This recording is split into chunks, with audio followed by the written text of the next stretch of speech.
you about another very interesting topic, that is tissue. Okay, so first of all, a question that strikes is what is tissue. सबसे पहले एक question आता है हमारे mind में, okay tissue है, लेकिन टिश्यू है क्या? तो टिश्यू को हम लोग डिफाइन करेंगे. इस डेफिनेशन से पहले हमारा कुछ इससे पहले का नॉलेज यहाँ पे रिकैपिचुलेट करना है. वो आप क्या देखते हो कि कुछ ऐसे सेल के ऑर्गेनाइजेशन को हम लोग टिश्यू बोले थे जो कि similar in shape, similar in size, similar in structure and they unite और group together to achieve a common function, isn't it? तो ये कब होगा? यूनिसेल में तो टिश्यू की बात नहीं होगी. क्यों नहीं होगी? क्योंकि यूनिसेल सफिशिएंट था, अपना खुद का काम एक ही सेल में हो रहा था, हर एक चीज वो एक ही सेल में कर रहा था. For example amoeba do the function of nutrition in a cell, isn't it? Excretion भी उसी में हो रहा है, रिप्रोडक्शन भी वो एक ही सेल से कर रहा है. But what about multi cellular? क्या मल्टी सेलुलर में भी यही चीजें हो रही हैं? बिल्कुल नहीं. मल्टी सेलुलर में क्या हुआ? एक मल्टी सेल का ऑर्गेनाइजेशन बना, इजंट इट? तो मल्टी सेल से पहले तो वो सेल था, फिर सेल के बाद क्या बना? टिश्यू. आपने इस सारी बातों को इससे पहले भी मैंने बता रखा है कि सेल क्या बनता है? सेल से टिश्यू बनता है, ठीक है? और फिर ये टिश्यू ग्रुप टुगेदर होके बनाते हैं ऑर्गन्स को, और ऑर्गन फिर जब ग्रुपिंग होती है, कई सारे organ when group together they form organ system, isn't it? और ऑर्गन सिस्टम कई तरह के, जैसे digestive system, reproductive system, excretory system या रेस्पिरेटरी सिस्टम कहो, उन सबका एक जगह आके फिर वो बनाता है ऑर्गेनिज्म को. मतलब ऑर्गन सिस्टम से क्या बना? ऑर्गेनिज्म. इसी ऑर्गन सिस्टम से बनता है ऑर्गेनिज्म. तो हमारे पास ये बेसिक नॉलेज है कि सेल से टिश्यू बना, टिश्यू से ऑर्गन. लेकिन आज जो हम लोग देखेंगे वो देखेंगे about tissue. Okay, so first of all we have to define it properly, because what is a tissue? A question that always strike with a question mark. So we have to define it like a group of cells, because cells के group को यहाँ पे आपने देखा, cell के grouping को हमने tissue का. तो a group of cells that are similar की मतलब बात हुई, तो ऐसे अगर ये ग्रुपिंग हुई, इस तरह के सेल एक जैसा, स्फेरिकल है तो भाई सब स्फेरिकल है, सर्कल है तो सब सर्कल है, या कोनिकल, सपोज ट्रायंगल के फॉर्म में अगर है, लेट इट भी मान के चलते हैं, ऐसा कुछ नहीं है, ये सपोज ऐसा अगर है, तो इसको भी आप कब बोलोगे? जब ये ग्रुपिंग होगा, और ग्रुप होके फिर वो क्या करेगा? अपने फंक्शंस को कॉमनली परफॉर्म करेगा, टुगेदर परफॉर्म करेगा, तभी जाके वो टिश्यू. इसके साथ साथ एक और इम्पोर्टेंट बात जो टिश्यू को डिफाइन करता है वो है उसका ऑरिजिन. तो पहले हम लोग यहाँ देखते हैं, a group of cells that are similar in structure, isn't it? And work together to achieve a particular function, okay, that forms a tissue. So दो तीन चीज यहाँ पे है, ये ग्रुप ऑफ सेल है, सिमिलर सेल का ग्रुपिंग है.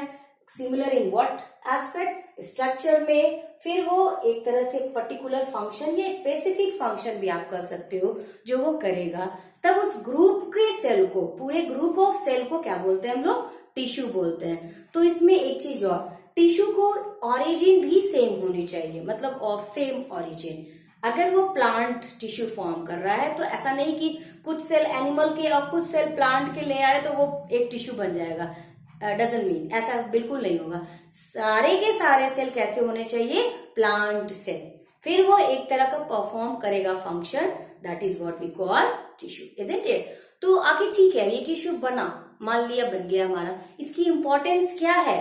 तो इसकी इंपॉर्टेंस किस में देखते हैं हम? इसकी इंपॉर्टेंस हम देखते हैं मल्टी सेलुलर ऑर्गेनिज्म में, और मल्टी सेलुलर ऑर्गेनिज्म में ही आप डिवीजन ऑफ लेबर का भी काम देखते हो.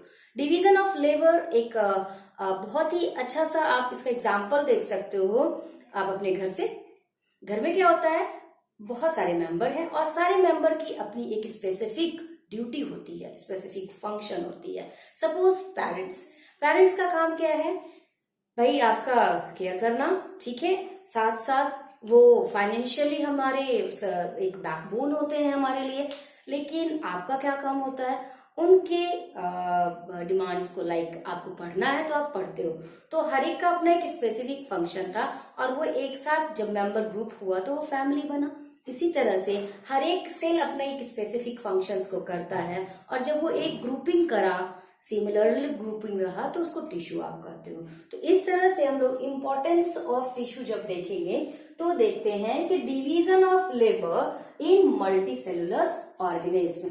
जब डेवलपमेंट हुआ, ऑर्गेनाइजेशन बने, सेल से टिश्यू बना, टिश्यू से ऑर्गन, ऑर्गन से organ system and then organism बना, तो इसके डिमांड्स थे कि काम को बांट लिया जाए, तो division of labour. Next is it organise to form organs. यहाँ पे मैंने पहले ही बता दिया, सेल्स टिश्यू बना and then tissue organise to form organ, है ना। तो ये देखो, organise to form organs, isn't it. Now इसी ऑर्गेनाइजेशन के कोर्स में इसने क्या किया, it reduce the workload of individual cell. मतलब साथ ही हाथ बटाना वाली बात है कि हर एक सेल पे जो एक सेल पे जो वर्कलोड था कि भाई तुम्ही को एक्सक्रीशन करना है, तुम्ही को रिप्रोडक्शन करना है and that cell has to perform digestion, यहाँ पे ऐसा नहीं। अब कुछ टिश्यू मिलके क्या कर रहे हैं, हो सकता है रिप्रोडक्शन का काम करे, हो सकता है डाइजेशन का काम करे। It reduces the workload of cell. Single cell के वर्कलोड को क्या किया, इसने रिड्यूस करा by forming tissue. Next, improved organisation. तो इम्प्रूव्ड ऑर्गेनाइजेशन कैसे हुआ, तो सेल से क्या बना, टिश्यू, तो टिश्यू लेवल ऑफ ऑर्गेनाइजेशन ज्यादा डेवलप हुआ। फिर टिश्यू से क्या बना, ऑर्गन, तो ऑर्गन लेवल ऑफ ऑर्गेनाइजेशन आते हैं। फिर ऑर्गन से क्या बना, ऑर्गन सिस्टम, तो organ system level of organisation, जो कि हम और मतलब सारे के सारे ह्यूमंस में या मल्टी सेलुलर ऑर्गेनिज्म में एक ह्यूमन आप एग्जाम्पल ले सकते हो, उसमें देखा जाता है ना। तो improved organisation which results into higher efficiency in multicellular, तो वर्क इफिशियंसी बढ़ जाएगी, structurally functionally will be more efficient than a single cell. एक सेल जितना इफिशियंट था उससे कई गुना इसकी शक्ति बढ़ गई और ये हो गया आपका टिश्यू। तो ये तो था टिश्यू के इम्पोर्टेंस के बारे में। अभी हम लोग क्या देखेंगे कि what are the types of tissue. There are basically two types of plant, two types of tissue. अभी हमने देखा कि टिश्यू के इम्पोर्टेंस क्या थे और टिश्यू को डिफाइन करा।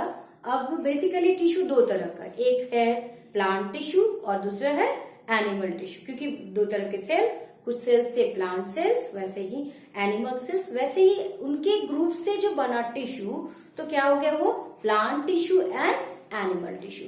तो अभी हम लोग पहले क्या देखेंगे, प्लांट टिश्यू के बारे में। Okay, so here it is plant tissue.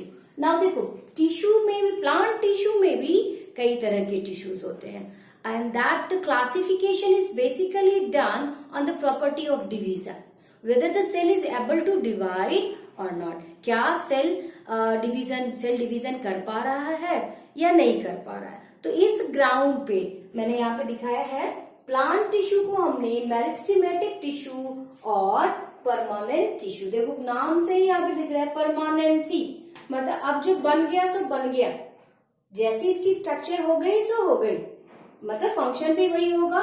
इसका मतलब these are differentiated non dividing tissue. Okay, तो इसके बारे में आप क्या लिख सकते हैं, डिफरेंशिएटेड।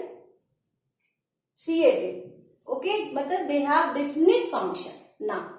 एंड डिफरेंशिएटेड के साथ साथ कैसा था, non dividing, is it, differentiated non dividing. ना यहाँ पे क्या है, अनडिफरेंशिएटेड। मेरिस्टेमेटिक में पोटेंशियल होता है, कैपेसिटी होती है डिवाइड करने की। तो मेरिस्टेमेटिक सेल्स को आप लाइक जैसे परमानेंट सेल्स को हमने, टिश्यू को हमने देखा, वैसे ही मेरिस्टेमेटिक टिश्यू को आप क्या लिख सकते हो, अनडिफरेंशिएटेड।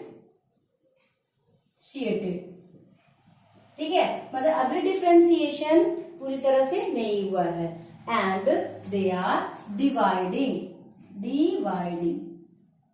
Dividing cells. इसके डिवाइडिंग सेल्स होंगे, मतलब they have the potential to undergo cell division. तो इस प्लांट टिश्यू में भी जो पहला क्लासिफिकेशन हुआ on the basis of cell division, तो ये जो दो एरो मेरिस्टेमेटिक और परमानेंट की बात कर रहे हैं, ये बेसिस क्या है, यहां हम लिख सकते हैं on the basis of cell division. Cell division के ग्राउंड पे इसको हम लोगों ने बांट दिया, मेरिस्टेमेटिक टिश्यू और सेकेंड क्या किया, permanent tissue. Now again meristematic tissue भी डिवाइड हुआ बिकॉज अलग अलग, क्योंकि हमारा प्लांट पूरा का पूरा स्टेम, रूट, लीव्स कंटेनिंग एक अच्छा सा स्ट्रक्चर ऑर्गेनाइजेशन के साथ होता है, तो उसके भी मेरिस्टेमेटिक टिश्यू अलग अलग साइट पे थे, लोकेशंस पे थे, प्लांट में भी अलग अलग जगह पे थे। तो कुछ मेरिस्टेमेटिक टिश्यू जो एपिकल रीजन में था, apex of both root and stem, क्योंकि रूट और स्टेम का जो एपेक्स होगा वहां पे जो मेरिस्टेम्स होगा that are called apical meristem. So इसके लोकेशंस कहाँ हुई, apex of root and stem, isn't it? Now come to intercalary, in between nodes, internode. तो इंटरकैलरी का जो प्रेजेंस है ये भी एक तरह का मेरिस्टेमेटिक टिश्यू है, ये नोड से ब्लास्ट है। ओके, तो नोडल पॉइंट पे आपको जहां पे ब्रांचेस स्टार्ट होते हैं बेसिकली प्लांट्स में, वहां पे जो मेरिस्टेम होगा वो मेरिस्टेम क्या कहलाएगा, इंटरकैलरी। नाउ अबाउट लैटरल, ये तीन तरह का था, एपिकल, इंटरकैलरी एंड लैटरल। तो लैटरल एक्चुअली लैटरल साइड में होगा और लैटरल साइड प्रोवाइड करेगा गर्थ या विड्थ टू द प्लांट। ठीक है, ये हम लोग एक एक करके देखेंगे, अभी बस हम बता रहे हैं कि मेरिस्टेमेटिक टिश्यू कितने तरह के हैं, 3 टाइप्स है on the basis of its position. Apex पे एपिकल, नोडल साइड्स पे या ब्रांचेस पे आप कह सकते हो इंटरकैलरी, और lateral region of plant lateral meristem. Now because ये सेल डिवीजन कर पाता है तो मेरिस्टेमेटिक है, बट कुछ ऐसे होते हैं जो अब सेल डिवाइड करके परमानेंसी ले लिया है अपने स्ट्रक्चर में, अपने फंक्शन में, वैसे को हम लोग बता रहे हैं permanent tissue. Now again permanent tissue भी दो तरह से, आप 2 या 3 तरह से आप कह सकते हो यहाँ पे, क्योंकि परमानेंट टिश्यू डिफरेंशिएटेड और नॉन डिवाइडिंग सेल से बने होते हैं ये टिश्यू। इसके भी 3 टाइप्स आप देखो, एक है simple permanent tissue, another is complex permanent tissue and special. Special नाम से ये स्पेशल फंक्शन करेगा। यहाँ देखो सिंपल और complex just opposite to each other. Simple in its structure, अगर एक जैसा स्ट्रक्चर है और एक ही जैसा फंक्शन है ऑलमोस्ट, तो वो सिंपल परमानेंट टिश्यू है। लेकिन कॉम्प्लेक्स की बात क्या है, काम तो कर रहा है वो एक, लेकिन स्ट्रक्चर वाइज समहाउ डिफरेंसेस होते हैं सेल्स में, इसीलिए भी उसको कॉम्प्लेक्स, लेकिन है क्या ये परमानेंट टिश्यू। ठीक है, मतलब they loss the power of cell division. So permanent tissue complex है, परमानेंट टिश्यू सिंपल है इन इट्स ऑर्गेनाइजेशन। और स्पेशल की बात करते हैं, स्पेशल मतलब कुछ अलग, इनसे अलग है तो वो परमानेंट ही, तो उसमें भी कुछ टाइप्स। तो पहले हम लोग देखते हैं सिंपल के। Simples are of basically 2 types. एक सिंपल परमानेंट टिश्यू जो सपोर्टिंग टिश्यू भी कहलाएगा, यहाँ पे है सपोर्टिंग, ठीक है, जो सपोर्ट करता है प्लांट टिश्यू को। ठीक है, क्या क्या, parenchyma, first one is parenchyma, जिसको बाद में हम लोग देखेंगे किसी को पैकिंग टिश्यू भी बोलते हैं। फिर आते हैं हम लोग कॉलेनकाइमा विच प्रोवाइड इलास्टिसिटी, मतलब जो फ्लेक्सिबिलिटी होती है स्टेम की, and this is all because of this collenchyma, क्योंकि मैंने कहा पहले ही बता रखा है कि ये सपोर्टिंग टिश्यू है। And what about sclerenchyma, the toughness, the rigidity जो भी हमारे प्लांट को प्रोवाइड करता है वो स्क्लेरेनकाइमा। अब इनके भी डिफरेंसेस को हम लोग आगे के वीडियोस में देखेंगे। अब देखो प्रोटेक्टिव टिश्यू की बात, as the name itself signify protection, तो इसका फंक्शन भी कैसा होगा, प्रोटेक्टिव इन नेचर। ये बेसिकली 2 तरह का, एपिडर्मिस और कॉर्क। कॉर्क तो डेड टिश्यू से बना हुआ है, डेड सेल से बना हुआ है, और एपिडर्मिस की बात अगर आप देखो तो आप एपिडर्मिस स्टोमाटा में देख सकते हैं, स्टोमाटा देख सकते हैं एक्चुअली एपिडर्मिस साइड पे। तो हम लोग एपिडर्मिस को भी देखेंगे, डिटेल्स में पढ़ेंगे और कॉर्क के बारे में भी जानेंगे। अभी आप देखिए कि जाइलम जो कि कॉम्प्लेक्स परमानेंट टिश्यू है, ध्यान से देखना। तो कॉम्प्लेक्स के भी 2 तरह के पार्ट, दो तरह का complex permanent tissue, one is xylem, another is phloem. Okay, तो जाइलम के भी कुछ सेल्स, अब देखो मैंने इसलिए कहा था ना कि कॉम्प्लेक्स को कॉम्प्लेक्स क्यों कहते हैं, बिकॉज उसके एलिमेंट्स अलग अलग तरह के हैं but they are performing same function, तो इसलिए भी तो टिश्यू कहलाया। बट वो कैसा नेचर है, complex in its structure. So xylem, जाइलम्स के 4 element, 4 elements are there. One is xylem X, यहाँ पे जो मैंने ऐसे लिखा है this is for X, xylem vessels, xylem tracheids, xylem parenchyma and xylem fibres, isn't it? Now next is phloem. So phloem क्या है, कॉम्प्लेक्स है, और क्या है, परमानेंट है। क्या है, प्लांट टिश्यू है, समझे? तो ऐसे आप लिख सकते हैं phloem is complex permanent plant tissue, नीचे से ऊपर। अब फ्लोएम में भी लाइक जाइलम, जाइलम की ही तरह कुछ एलिमेंट्स थे, कुछ कंपोनेंट्स थे उसके, जिसको सीव सेल्स, साइड सेल्स बोलते हैं, कंपेनियन सेल्स बोलते हैं, फ्लोएम पैरेन्काइमा बोलेंगे और फ्लोएम फाइबर, ठीक है? तो ये सारे एलिमेंट्स किसके हैं, फ्लोएम के। Now what about special type of permanent tissue? So they are special in nature, they are special. One कैसे special हुआ, इसके 3 तरह से आप मैंने यहाँ पे लिखा है। Some are lactiferous which are filled with latex, ठीक है?